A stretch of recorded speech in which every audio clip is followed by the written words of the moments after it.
Animal Crossing City Folk is being positioned as the Wii's big game for the holidays, inviting players to once again escape to an easy life of fishing, neighborly conversation, and interior decorating. At a glance, it's hard to see what's changed since 2005's DS outing, but does City Folk hide some surprises? Or is Nintendo re-gifting?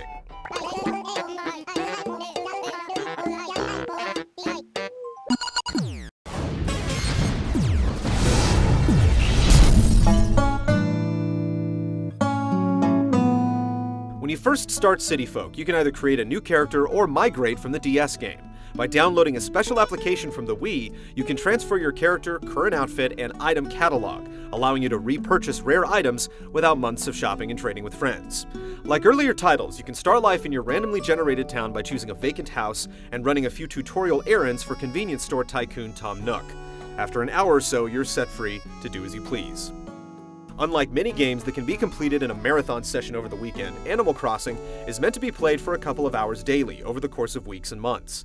The in-game clock matches the real world, so if you want to go fishing at sunrise or catch a Saturday night concert, you'll need to plan your week accordingly, or adjust the internal clock on your system.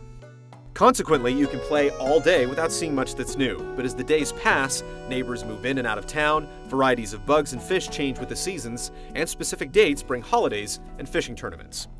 As the name suggests, City Folk's biggest addition is the ability to take the bus to a concrete jungle of scum and villainy. Well, not so much. The city is essentially a shopping center, and veteran players will be disappointed to find that it's populated mostly with familiar characters. Red has his black market shop, Katrina gazes into her crystal ball, and Dr. Shrunk performs stand-up to give you new emoticons. Harriet's salon offers me makeovers in addition to hairstyles, and a new auction house lets you bid on items among friends online, but in general, the city really doesn't feel new or enticing. Online play works just like the DS game. After trading info with friends, you can either open your gate to let in 3 other players or travel to one of your friends' towns. Each town is significantly different, with native fruits and shop items that vary from town to town.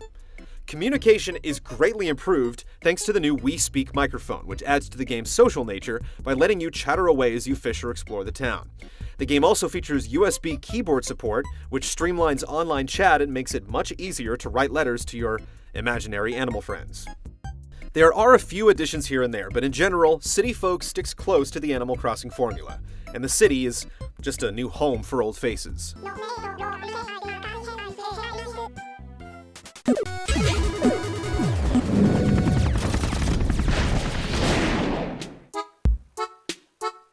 Playing Animal Crossing is about communicating, collecting, and creating. You have a mortgage to pay, but there are no due dates, so you can ignore it or pay it off however you choose. Talking with animal neighbors, running errands, and sending letters is often rewarded with gifts in return. As silly as it sounds, it's easy to connect to the different personalities, and animals will worry if you've been away for a while or if you get stung by bees. They may approach you to buy an item you're carrying or even ask you to play a game of hide and seek. There are tons of collectibles like furniture sets, shirts, wallpaper, fish, fossils, and so on. Obsessive players can go all out, but others can simply look forward to a huge variety of new items and surprises. Or that's the way it should be. Unfortunately, recycled content strikes again. Veteran players will recognize most of the game's collectibles, and there aren't any new item groups either. More decorative types may focus on fashion and design. You can start a local trend by creating a GT t-shirt and displaying it at the local store. As you pay off your house, you'll have opportunities to expand it multiple times, giving you more room to place furniture that matches your style. And outdoors, you can do some minor landscaping by planting trees and flowers and chopping down trees that you don't want. The Wii Remote doesn't add much. The pointer is used to navigate menus or to move your player as an alternative to the analog stick. Simple motions let you swing your net or reel in a fishing line, and the control pad features handy shortcuts that let you switch your pocket tools without opening a menu. There's a lot to do in Animal Crossing, whether you're fishing with friends, building a snowman, or teasing Mr. Rossetti. The problem is that it's the same things we've been doing for years. There's really not much gameplay per se. It's more of a series of tedious exercises that have to be completed to collect more stuff. Unfortunately, it's the exact same stuff we've collected before, providing little incentive for fans of the series.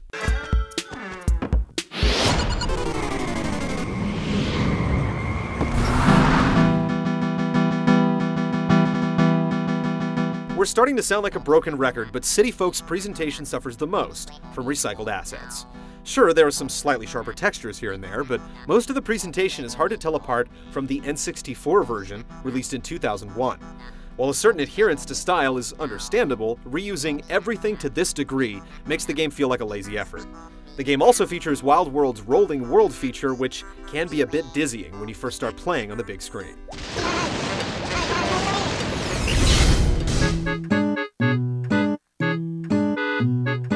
It's been 3 years since the previous Animal Crossing on the DS, but City Folk is virtually identical and costs $20 more.